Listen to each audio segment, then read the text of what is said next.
Hora de compreendermos sobre a questão da base de Alcântara, acordo com os Estados Unidos, a história dessa base. Quero falar tudo com vocês. Estava agora dando uma bela pesquisada, na verdade passei hoje o dia inteiro, de manhã e à tarde, lendo e assistindo tudo que eu pude sobre o assunto, para conhecer a história da base de lançamento de foguetes de Alcântara e para tentar compreender os acordos que já foram feitos ou que se pensou em fazer. Esse último acordo agora que está em desenvolvimento aí com os Estados Unidos e a polêmica toda, e para vocês entenderem o que está acontecendo. Vai ser bom para o Brasil, vai ser ruim para o Brasil, vamos perder a soberania, não vamos. Os Estados Unidos, a nossa base está sendo entregue para os Estados Unidos vai controlar a base de... Então tem toda uma polêmica aí. Nossa, quase que matou a pessoa ali. E então é o seguinte, começando pela história, a base de lançamentos de foguetes em Alcântara, no Maranhão, né? Ela foi instaurada em 1983, na década de 80. Isso, na verdade, a história começa ali no final da Segunda Guerra Mundial. Os países começam a buscar o interesse pelo controle bélico de mísseis e também pela exploração espacial que estava começando ali na década de 50 para cima e tudo. O domínio da exploração espacial, o domínio do poderio bélico, de mísseis, por exemplo, né? E o Brasil fazia seus testes com pequenos foguetes, testes suborbitais, né? Que não chega na órbita, colocar nada em órbita, mas são testes experimentais com pequenos foguetes que começaram a ser feitos. Isso foi se desenvolvendo até virar uma espécie de mini programa espacial, que é essa base de lançamentos em Alcântara, que visava o quê? O lançamento do VLS, que é o veículo que transporta satélites, o veículo lançador de satélites, né? São foguetes que colocam satélites em órbita. O VLS era o propósito, com orçamentos baixos, meio MacGyver. Não sei se você lembra do MacGyver, mas é você conseguir conseguir fazer alguma coisa com basicamente nenhum recurso. Então eles tinham pouco recurso, era uma tecnologia nascente ali, aquilo foi sendo desenvolvido no peito mesmo, pela equipe de profissionais ali, de cientistas e tal, né? O que aconteceu aqui em 2003, o VLS, acho que depois de duas tentativas fracassadas, a terceira tentativa, o VLS explodiu inteiro e aquilo tudo foi pelos ares e morreram 21 profissionais, 21 cientistas, 21 técnicos que trabalhavam ali no projeto, né? No momento do lançamento deu problema e ele explodiu na base ainda, né? O primeiro estágio, onde fica realmente todo o combustível, aquilo virou uma bola de fogo e matou 21 indivíduos. Basicamente o negócio foi esquecido. Isso foi em 2003. Aí a partir daí, né? Aí desanimou. O negócio já não tinha muito investimento e tal, desanimou. 2003 até 2014, aquilo ali basicamente ficou às traças. Pouco se fez, pouco se desenvolveu ali.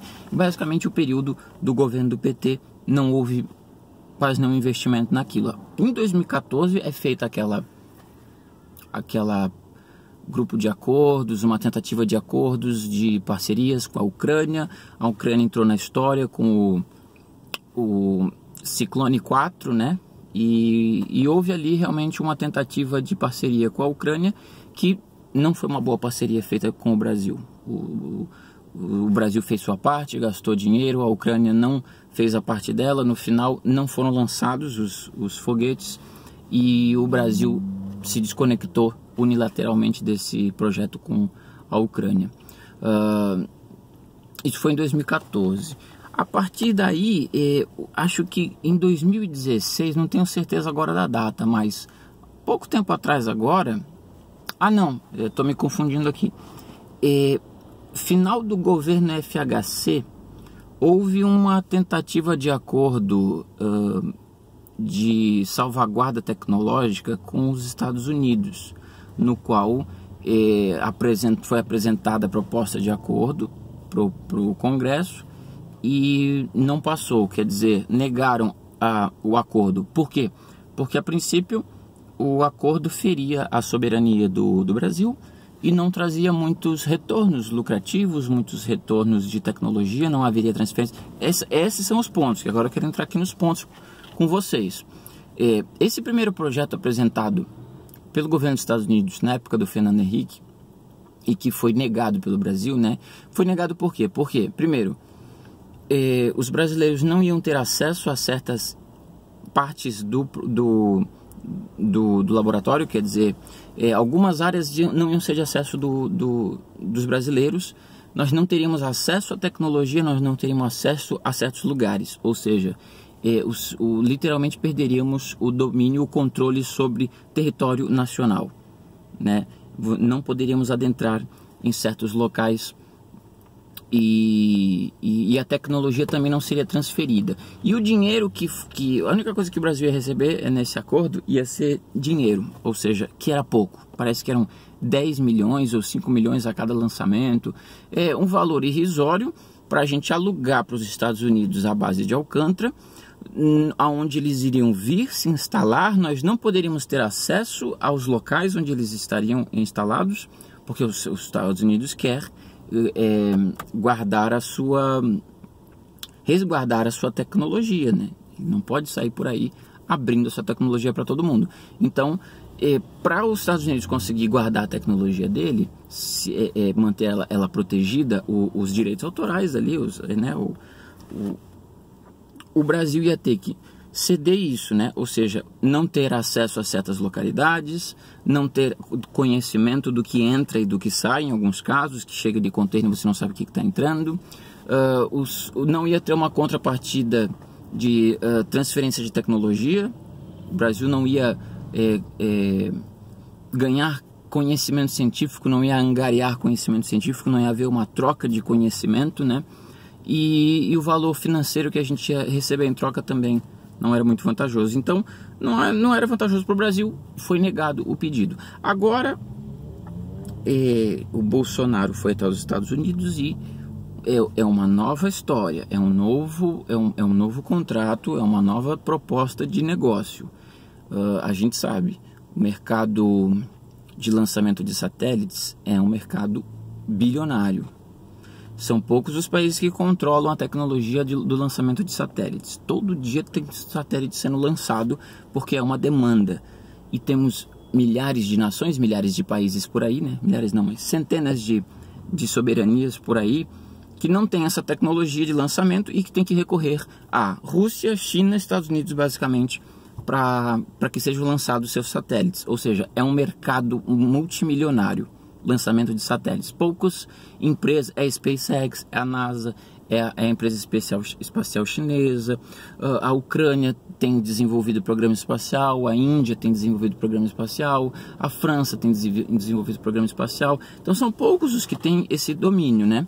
O Brasil, em 1960, quando estava começando, 1980, quando estava iniciando as pesquisas espaciais brasileiras, a gente estava no mesmo nível, por exemplo, da China. Só que depois do incidente que houve com o VLS-1 e do abandono, do sucateamento da coisa, né, a China hoje em dia já está quase enviando pessoas para a Lua, a China já tem montando a sua estação espacial e já dominou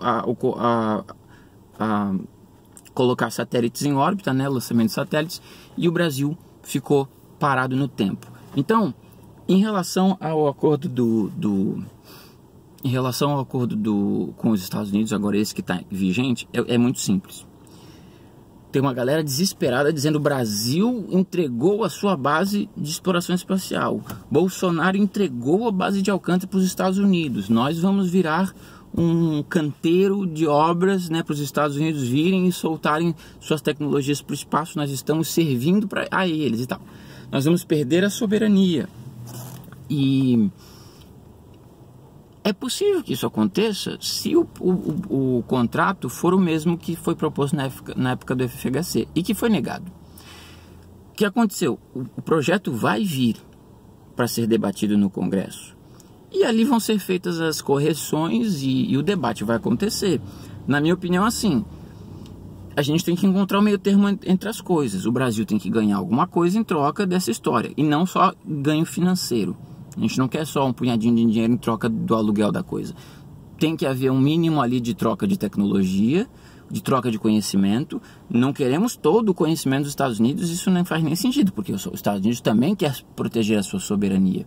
Mas que haja, talvez, ali na medida do plausível, né, em que nenhum dos dois perca a sua soberania, a soberania do seu conhecimento, né, na medida do possível, que haja uma troca de tecnologia, que o Brasil não perca totalmente a sua soberania, ou seja, que o Brasil possa, de alguma forma, minimamente fiscalizar o que acontece ali, né? Então, assim, se forem observadas essas questões, o projeto pode dar certo, pode alavancar, porque agora o negócio está lá parado. A base de Alcântara está há 20 anos mofando, literalmente mofando. O negócio tem um potencial enorme, não houve investimento algum e o negócio agora está lá, só gerando despesa lá entre as traças. Então esse projeto com os Estados Unidos pode colocar o Brasil no mercado bilionário de lançamento de satélites. Muitos países vão procurar o Brasil para enviar seus satélites. Isso é uma coisa corriqueira, isso se faz toda hora, sei lá, mais de 42 satélites acho que são lançados por ano, e é um mercado disputadíssimo. Então, não é só os Estados Unidos que vai fechar negócios com o Brasil. O legal seria, o que eu gostaria, né? Gostaria que fosse feito um acordo inteligente com os Estados Unidos, que mantesse a soberania, houvesse troca de conhecimento, não só com os Estados Unidos, mas com outras nações também, como a Índia, a própria Ucrânia, a China inclusive, países que têm interesse comercial, simplesmente, de vir até o Brasil e que o Brasil, com a sua estrutura, lance os satélites desses outros países. É uma questão comercial mesmo, não tem questão militar e conspirações, não, é simplesmente lançar satélites, é um business, é um negócio remunerado, grana, para alavancar aquela região do Maranhão, para alavancar o Maranhão, para alavancar o Brasil, para trazer investimento, né? Então é isso. Se for feito da forma correta, se for um negócio bem feito, pode dar certo e vai dar certo. Temos que aguardar o projeto chegar para a gente poder ter conhecimento dos detalhes, se vai ferir a soberania, se vamos ter acesso aos locais, vamos ter controle sobre o que está sendo feito, vai haver troca de conhecimento, né? Se for a coisa bem feita, logo que esse projeto chegar, isso vai ser discutido no Congresso, e a gente vai ver se o Congresso vai aprovar ou não, né? O Congresso vai ser soberano nesse sentido. O Bolsonaro sozinho não pode aprovar ou não. Então, o debate ainda está por vir. Aguardemos.